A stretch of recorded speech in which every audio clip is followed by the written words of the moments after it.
Good morning students. आज हम हिंदी व्याकरण में संज्ञा और उसके भेदों की अधिक जानकारी ले लेंगे। संज्ञा मतलब क्या? तो संज्ञा शब्द भेद का एक प्रकार है।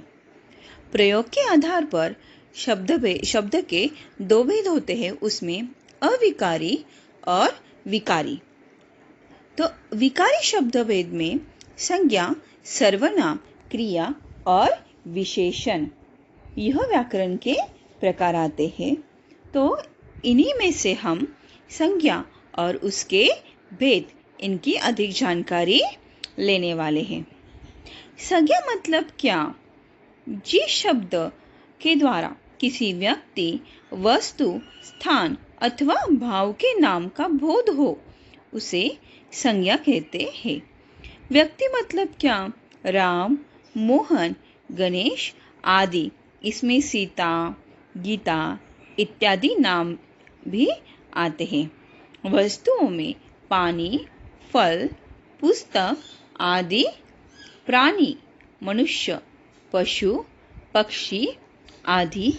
तथा भावों में अच्छाई, बुराई, प्रेम आदि। ऐसे शब्द हमें पता है। तो इन्हीं शब्दों को संज्ञा कहते हैं। किसी जाति, द्रव्य, गुण, भाव, व्यक्ति, स्थान और क्रिया आदि के नाम को संज्ञा कहते हैं। यथा पशु मतलब जाति आती है, सुंदरता यह गुण आता है। व्यथा मतलब भाव, मोहन यह व्यक्ति का नाम है। दिल्ली यह स्थान का नाम है। मारना यह क्रिया है। किसी जाति, द्रव्य, गुण, भाव, व्यक्ति, स्थान और क्रिया आदि के नामों को संज्ञा कहते हैं। संज्ञा के 5 प्रकार हैं। व्यक्तिवाचक संज्ञा, जातिवाचक संज्ञा, समूहवाचक संज्ञा, द्रव्यवाचक संज्ञा और भाववाचक संज्ञा। तो इन्हीं 5 प्रकारों की अधिक जानकारी हम आज लेने वाले हैं। इन 5 प्रकारों में हम देखेंगे कि संज्ञा के कौन कौन से उदाहरण हैं। देखो यहाँ पर जो चित्र है, इसमें लाल किला, मेज और सचिन तेंदुलकर मतलब व्यक्तिवाचक संज्ञा हो गई। मेज यह जातिवाचक संज्ञा हो गई और लाल किला यह भी व्यक्तिवाचक संज्ञा हो गई। तो संज्ञा में हम अधिक जानकारी आगे देखेंगे कि संज्ञा के और उदाहरण क्या क्या है। और एक बार देखो संज्ञा के और उदाहरण क्या है। पुस्तक, मेज, गाड़ी, व्यक्ति, यह जो है मतलब किसी प्राणी, वस्तु, स्थान, भाव, इन्हीं सब नामों को ही उसकी संज्ञा कहा जाता है। अभी हम देखेंगे कि व्यक्तिवाचक संज्ञा मतलब क्या। व्यक्तिवाचक संज्ञा किसी विशेष प्राणी, वस्तु या स्थान के नामों को व्यक्तिवाचक संज्ञा कहते हैं। जैसे आगरा, रामचरितमानस, राम, गांधी इत्यादि। देखो अभी नीचे चित्र है कि आगरा का जो ताजमहल है उसका, तथा रामचरितमानस, राम और गांधी जी, महात्मा गांधी जी, मतलब किसी भी विशेष, प्रॉपर नाउन, करेक्ट, किसी भी विशेष प्राणी, वस्तु या स्थान के नामों को व्यक्तिवाचक संज्ञा कहते हैं। अभी विशेष प्राणी, वस्तु, देखो अगर हमने ऐसा कहा कि सीता एक लड़की है। लड़की ये क्या हो गया? तो जातिवाचक संज्ञा हो गई। पर सीता यह एक व्यक्ति का नाम है, उसे हम उस नाम से पहचानते हैं। बराबर, एक व्यक्ति को हम उसके विशेष नाम से पहचानते हैं, इसीलिए उसे व्यक्तिवाचक संज्ञा कहते हैं। आगे हम देखेंगे कि व्यक्तिवाचक संज्ञा द्वारा क्या क्या आ सकता है। व्यक्तिवाचक संज्ञा द्वारा किसी विशेष व्यक्ति, प्राणी, वस्तु अथवा स्थान के नामों का बोध होता है। महेंद्र सिंह धोनी एक विशेष व्यक्ति है। देखो, महेंद्र सिंह धोनी, हम महेंद्र सिंह धोनी एक क्रिकेटर बराबर हम सब जन उसे पहचानते हैं। तो उसी के नाम से धोनी बोलने के बाद में हमारे दिमाग में तुरंत एक बात आ जाती है कि महेंद्र सिंह धोनी मतलब कौन है? तो वह एक क्रिकेटर है, मतलब विशेष एक, हम उसे विशेष व्यक्ति है, हम उसे पहचानते हैं, उसके नाम से हम उसे पहचानते हैं। इसीलिए जब हम ऐसा नाम लेते हैं तो उससे हम क्या कहते हैं? व्यक्तिवाचक संज्ञा कहते हैं। बाघ हमारा राष्ट्रीय पशु मतलब विशेष प्राणी है। बाघ हमारा राष्ट्रीय पशु है, विशेष प्राणी है, इसलिए वह भी क्या है? एक व्यक्तिवाचक संज्ञा है। भगवत गीता विशेष ग्रंथ मतलब विशेष पुस्तक या भी पुस्तक, पुस्तक मतलब सब जातिवाचक संज्ञा हो गई। सिर्फ अगर मैंने बोला कि वहां से पुस्तक लेकर आ, तो कौन सा पुस्तक यह हमें समझ में आता है क्या? नहीं। पर अगर मैंने स्पेसिफिक नाम लिया किसी एक विशेष पुस्तक का, जैसे गणित का पुस्तक ला, हिंदी का पुस्तक ला, तो हमने किसी विशेष पुस्तक का नाम वहां पर लिया हुआ है। इसीलिए भगवत गीता विशेष ग्रंथ है, तो विशेष पुस्तक है, इसीलिए यह क्या हो गई? व्यक्तिवाचक संज्ञा हो गई। लाल किला एक विशेष स्थान है। अगर हमने कहा कि मुझे घूमने जाना है, पर कहाँ पर? जब हम उस स्थान का नाम लेंगे तब हमें पता चलता है कि कहाँ पर हम घूमने के लिए जाने वाले हैं। तो उसे विशेष स्थान का जब हम नाम लेते तो हमारे दिमाग में तुरंत पता चलता है कि वह स्थान कौन सा है। मैंने सिर्फ ऐसे कहा कि मैं घूमने जा रही हूँ, कहाँ पर? पता नहीं, तो पता चलेगा क्या? नहीं। तब हमें क्या करना पड़ता है? उस स्थान का नाम लेना पड़ता है। जब हम उस स्थान का नाम लेते हैं तब हर एक को पता चलता है कि वह स्थान कौन सा है। हम उस स्थान को उस नाम से पहचानते हैं। इसीलिए अगर हमने किसी विशेष स्थान का नाम लिया तब वह व्यक्तिवाचक संज्ञा होती है। अभी आपको पता चला व्यक्तिवाचक संज्ञा मतलब क्या है? कि व्यक्तिवाचक संज्ञा मतलब किसी विशेष व्यक्ति, प्राणी, वस्तु अथवा स्थान का नाम, इसे हम व्यक्तिवाचक संज्ञा कहते हैं। अभी हम आगे देखेंगे कि जातिवाचक संज्ञा मतलब क्या। जातिवाचक संज्ञा मतलब जिस संज्ञा शब्द से पूरी जाति, वर्ग या समुदाय का बोध होता है उसे जातिवाचक संज्ञा कहते हैं। जैसे नदी, सेना, अध्यापक, किसान, सागर, झरना आदि। देखो, अभी मैंने क्या कहा कि जिस संज्ञा शब्द से पूरी जाति, वर्ग या समुदाय का बोध होता है। पूरी जाति, वर्ग या समुदाय मतलब हम जब शब्द उच्चारते हैं उस शब्द से हमें पता चलता है कि वह उस पूरी जाति के लिए हम वह शब्द इस्तेमाल करते हैं, तो उसे जातिवाचक संज्ञा कहते हैं।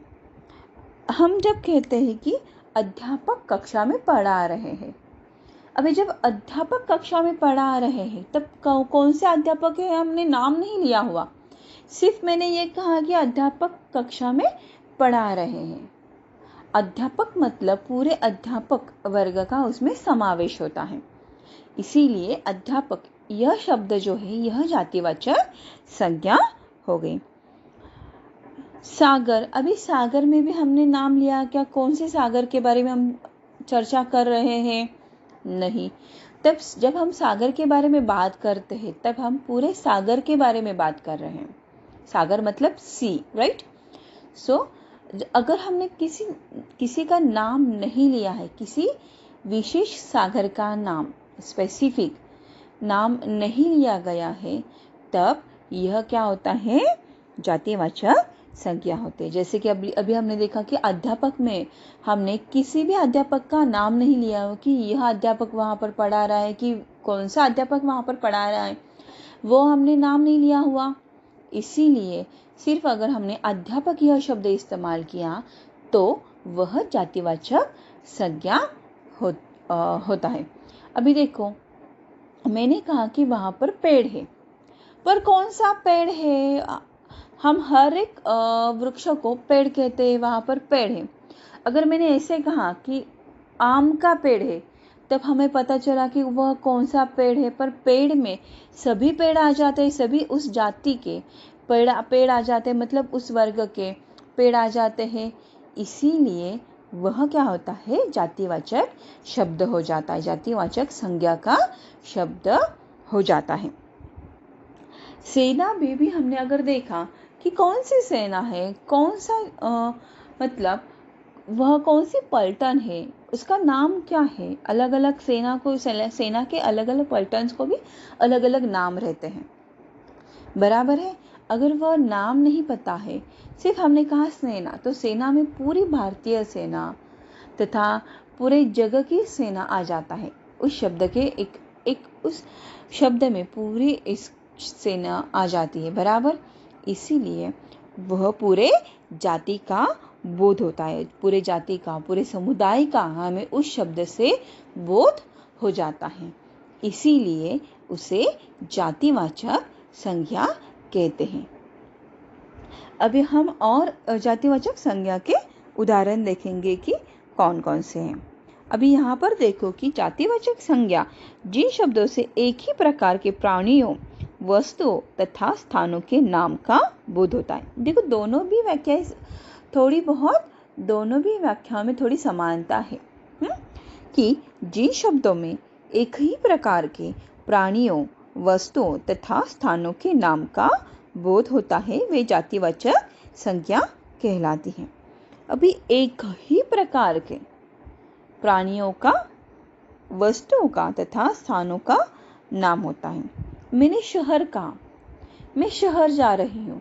अभी शहर, बहुत सारे शहर है, मुंबई है, पुणे है, बराबर। ऐसे बहुत सारे अलग अलग शहर है, पर सिर्फ शहर ये शब्द इस्तेमाल किया तो पूरे स्थान का नाम का, मतलब एक ही प्रकार के स्थान का या नामों का वहां पर बोध हो जाता है। इसीलिए उसे जातिवाचक संज्ञा कहते हैं। यहाँ पर देखो क्या उदाहरण दिए गए हैं, तो कार है और नगर है। सिर्फ हम नगर कहने के बाद में पता चलता है कि कौन सा है का नहीं, इसीलिए पूरे जाति का बोध हमें वहां पर चल जाता है कि पूरे समुदाय, कौन से समुदाय के बारे में हम चर्चा कर रहे हैं, तो वह बोध हो जाता है। वहां पर लड़कियां खड़ी हैं, मैंने सिर्फ ऐसे कहा कि वहां पर सीता खड़ी है, तो वो एक लड़की है, तो उसका नाम है, इसलिए वह व्यक्तिवाचक हो गया, तो सीता।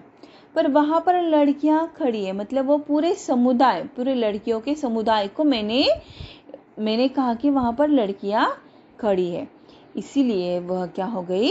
जातिवाचक संज्ञा हो गया। ठीक है, और कुछ उदाहरण हम उसके देखेंगे। अध्यापक, सागर, नदी और झरना। अभी नदी यह कहने के बाद में हमारे मन में सवाल उठता है कि वो कौन सी नदी? सिर्फ नदी कहने के बाद पूरे समुदाय, नदी के पूरे समुदाय का बोध हमें पता चलता है। अगर मैंने ऐसे कहा कि गंगा, यमुना, तो वो क्या हो गया? वह व्यक्तिवाचक संज्ञा हो गई। अगर मैंने सिर्फ नदी कहा तो यह क्या हो गई? पूरे समुदाय का बोध इससे पता चलता है, इसीलिए यह जातिवाचक संज्ञा हो गई। तो आगे हम देखेंगे जातिवाचक संज्ञा के और उदाहरण। बच्चे मैदान में खेल रहे हैं। यहाँ पर देखो एक चित्र दिया गया है और उस चित्र में कुछ बच्चे मैदान में खेल रहे हैं। अभी कौन सा मैदान है उसका नाम आया गया है क्या वहां पर? नहीं। बच्चों में पूरे बच्चों के जाति का, समुदाय का बोध हमें पता चलता है, इसीलिए यह बच्चे और मैदान दोनों भी जातिवाचक संज्ञा है। उपर्युक्त वाक्य में बच्चे तथा मैदान शब्द किसी विशेष बच्चे या मैदान के लिए नहीं, अपितु सभी बच्चों या मैदानों का बोध करा रहे हैं। मतलब सभी बच्चों या मैदानों का बोध हमें उससे पता चलता है। इसीलिए इस उदाहरण में बच्चे मैदान में खेल रहे हैं। बच्चे और मैदान, यह जो शब्द है, यह दोनों भी शब्द हमें सभी बच्चों या मैदानों के बारे में सूचित कराते हैं। इसीलिए इन्हें जातिवाचक संज्ञा कहते हैं। आगे हम देखेंगे कि संज्ञा में तीसरी भाववाचक संज्ञा। भाववाचक संज्ञा में क्या क्या है? चलो तो देखते हम क्या है। किसी भाव, गुण, अवस्था या क्रिया के व्यापार का बोध कराने वाले शब्द भाववाचक संज्ञा कहलाते हैं। जैसे मिठास, थकान, कड़वापन, बुढ़ापा, गरीबी, सजावट, शीतलता आदि। हिंदी भाषा में अंग्रेजी के प्रभाव से संज्ञा के दो और भेद स्वीकृत कर लिए गए हैं। ये है द्रव्यवाचक और समूहवाचक संज्ञा। अभी देखो, किस भाव, गुण, अवस्था, क्रिया के व्यापार का बोध कराने वाले जो शब्द हैं, उन्हें भाववाचक शब्द कहते हैं या कहलाते हैं। अभी देखो, चाय थोड़ी सी मीठी हो गई है, थोड़ी सी मीठी हो गई है।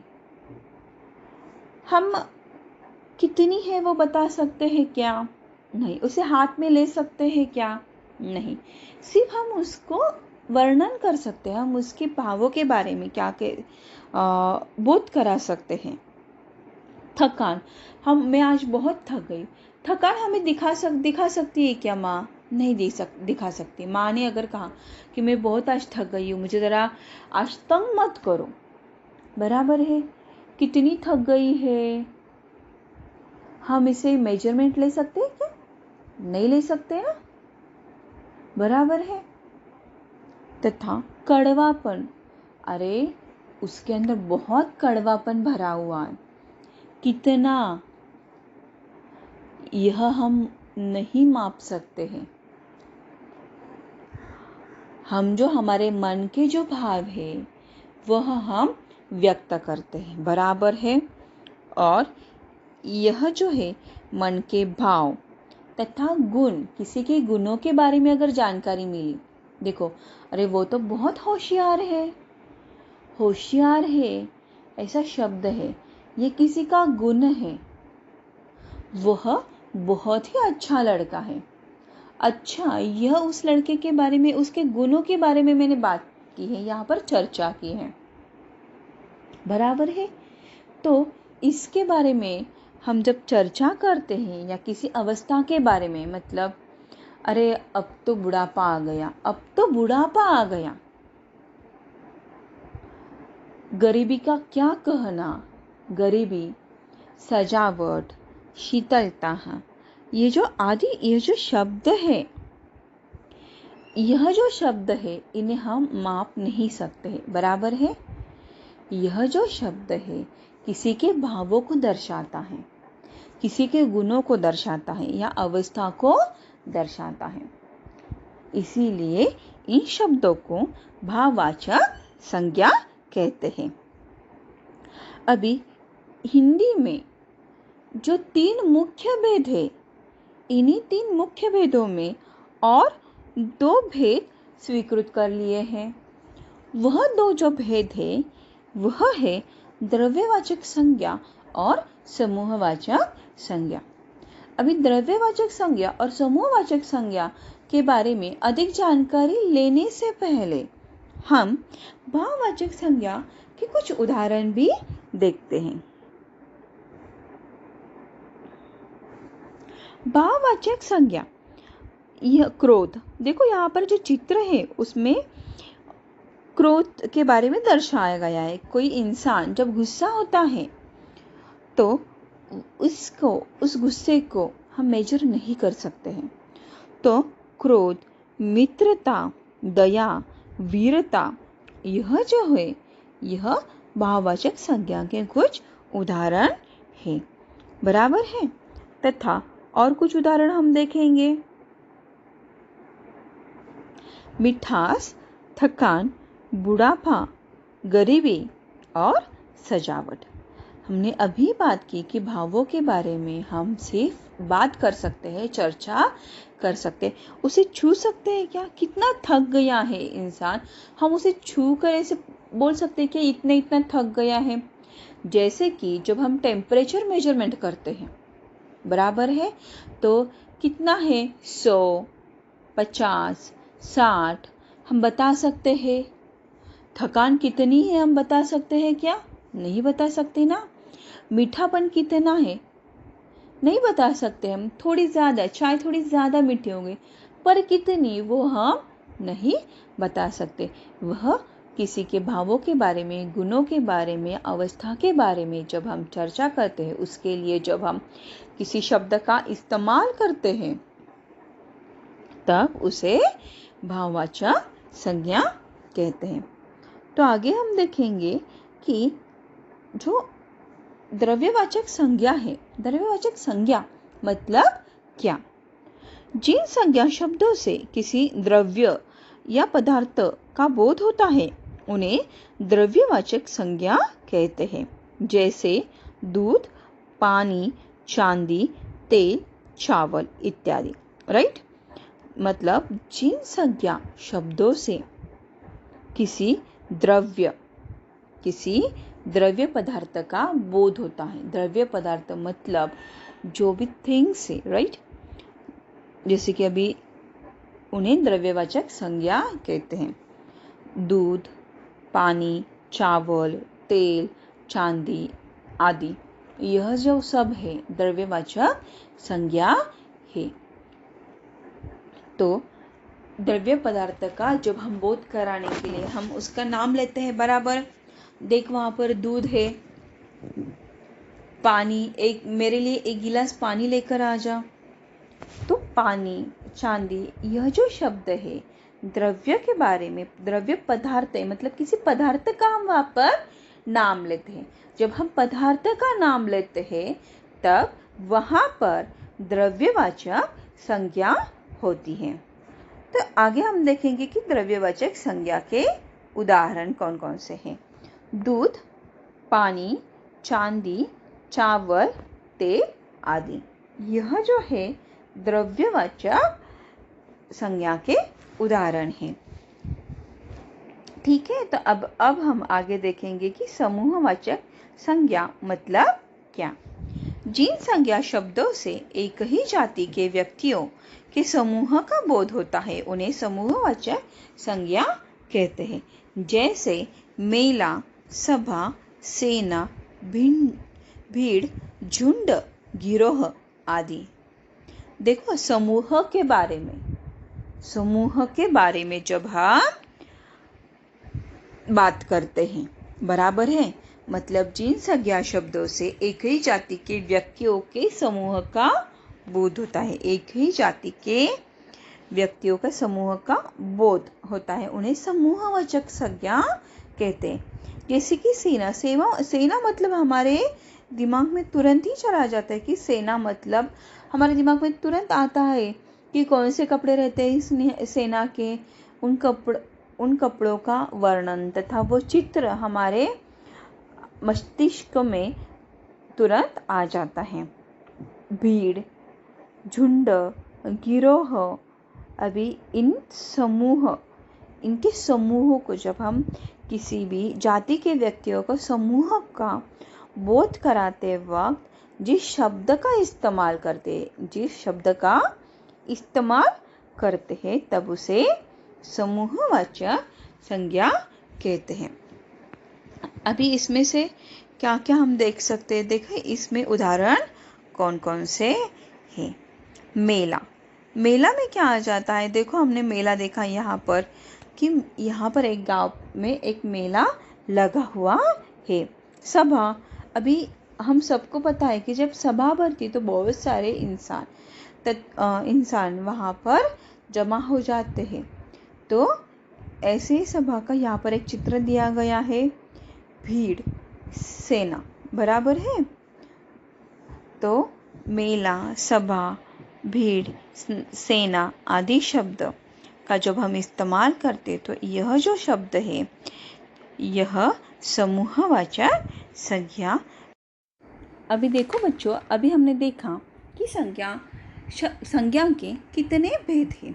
व्यक्तिवाचक संज्ञा, जातिवाचक संज्ञा, भाववाचक संज्ञा, समूहवाचक संज्ञा और द्रव्यवाचक संज्ञा।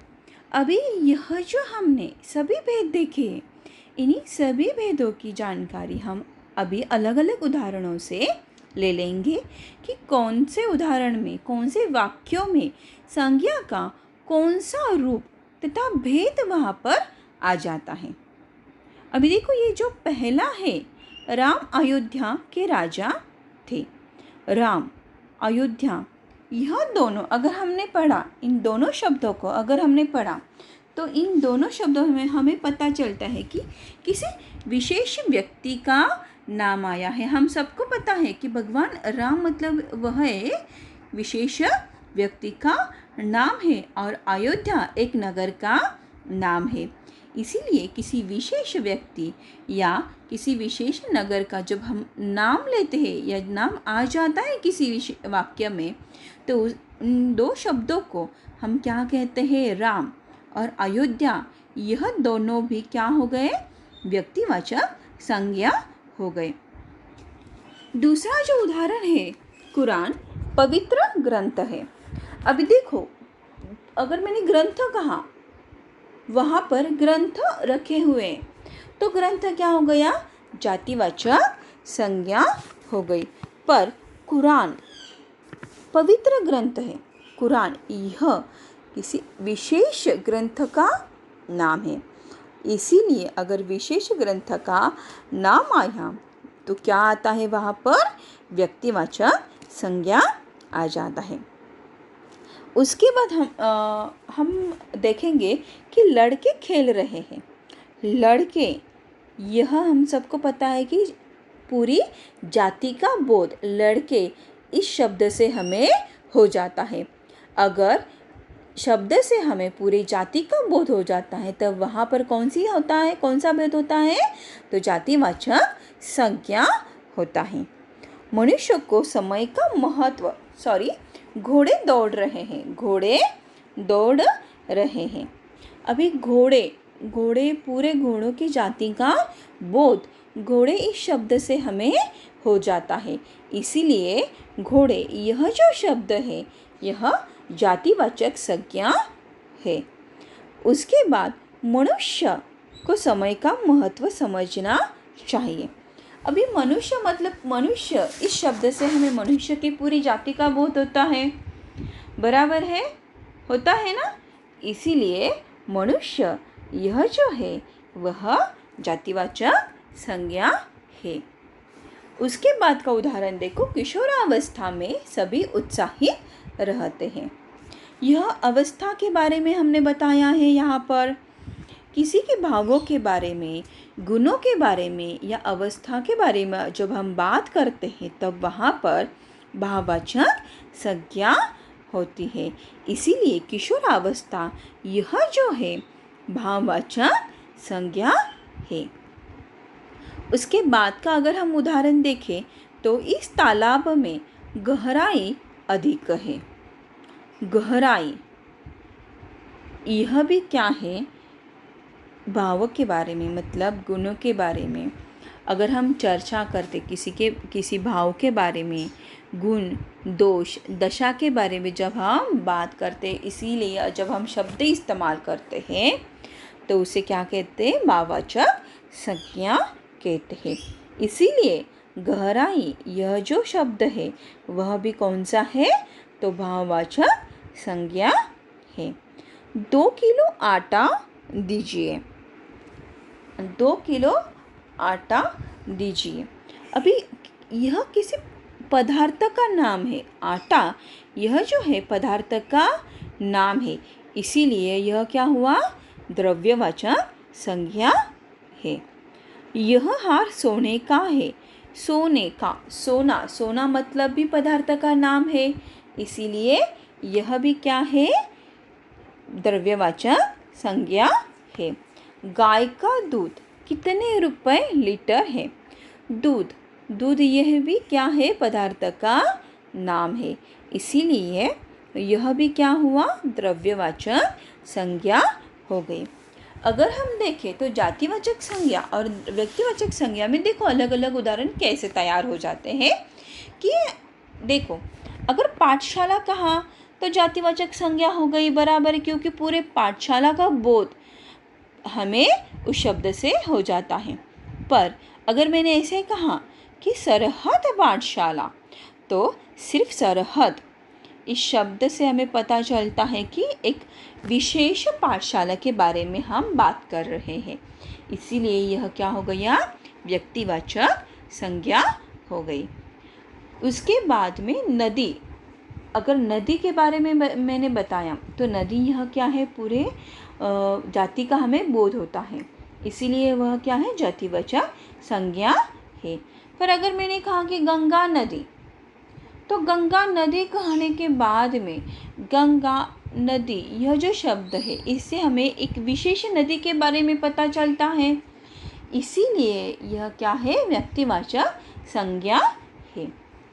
फिर ग्रंथ, ग्रंथ में अगर मैंने कहा कि वहाँ मेज़ पर बहुत सारे ग्रंथ रखे हुए हैं, तो ग्रंथ क्या है, जातिवाचक संज्ञा है। पर अगर मैंने इसे कहा कि रामायण, रामायण ग्रंथ, तो वह क्या है, किसी विशेष ग्रंथ के बारे में मैं चर्चा कर रही हूँ, बात कर रही हूँ, इसीलिए रामायण यह क्या है, व्यक्तिवाचक संज्ञा है। अगर मैंने ऐसे कहा कि पेड़, वहाँ पर पेड़ है, तो पेड़ यह क्या है, जातिवाचक संज्ञा, क्योंकि इससे हमें पूरे पेड़ की पूरी जाति का बोध उससे होता है। पर मैंने अगर ऐसे कहा कि आम का पेड़, तो आम का पेड़ मतलब मैंने किसी विशेष पेड़ का वहाँ पर नाम लिया है, इसीलिए अगर आम का पेड़ यह शब्द आ गया तो वह क्या हो गई, व्यक्तिवाचक संज्ञा हो गई। आगे और हम कुछ उदाहरण देखेंगे कि हिंसा यह कौन सा शब्द है, कौन सा संज्ञा का भेद है। हिंसा हम जातिवाचक होता है क्या, नहीं। भाववाचक है क्या, क्या व्यक्तिवाचक है क्या, तो हिंसा यह जो शब्द है व्यक्तिवाचक भी नहीं है और जातिवाचक भी नहीं है, तो यह जो शब्द है भाववाचक शब्द है, भाववाचक संज्ञा है। इसी तरह से संज्ञा और संज्ञा के 5 भेद की अधिक जानकारी हमने ले ली है, तथा संज्ञा के 5 भेद की जानकारी के साथ साथ उन्हीं 5 भेदों पर आधारित अलग अलग उदाहरणों की भी जानकारी तथा चर्चा आज हमने इस तासिका में की है। तो अगली तासिका में हम शब्द भेद में सर्वनाम के बारे में और सर्वनाम के जो अलग अलग भेद हैं उन्हीं के बारे में हम अधिक जानकारी लेने वाले हैं। मतलब संज्ञा के स्थान पर हम सर्वनाम का कैसे इस्तेमाल करते हैं। अभी हमने देखा कि संज्ञा और संज्ञा के अलग अलग भेद कौन कौन से हैं, उनके अलग अलग उदाहरण कैसे हैं, और हम उस उदाहरणों में संज्ञा के भेद कैसे पहचान सकते हैं, यह भी आज हमने देखा है। तो इसकी अगली तासिका में संज्ञा के स्थान पर हम सर्वनाम शब्द कब इस्तेमाल कर सकते हैं, कैसे इस्तेमाल करते हैं, इसकी जानकारी तथा सर्वनाम और सर्वनाम में जो भेद आते हैं उन भेदों की अधिक जानकारी हम अगली तासिका में लेने वाले हैं। तो थैंक यू।